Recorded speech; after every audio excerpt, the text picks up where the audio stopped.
Mgombea wa udiwani wa kata ya Shangani, Mohamed Sinani, akiambatana na mgombea wa bunge wa Mtwara mjini, Joel Nanauka, wamefanya ziara ya kuwatembelea wananchi wa eneo la Feri.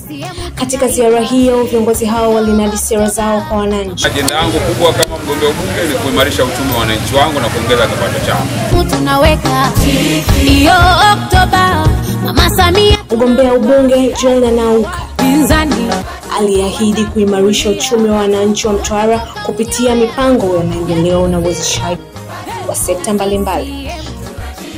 Vile walipata nafasi ya kusikiliza kero za wananchi na wakaahidi kuzitatua kwa vitendo endapo watapewa ridhaa ya kuwatumikia. Yule mnayemuona pale ndo rais wetu.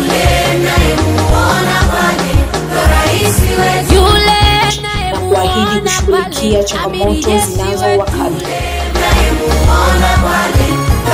Jamani, yule mnayemuona pale ndo rais wetu. Nasema yule mnayemuona pale ndo mwenyekiti wetu. Aya, tusimame tumpokee.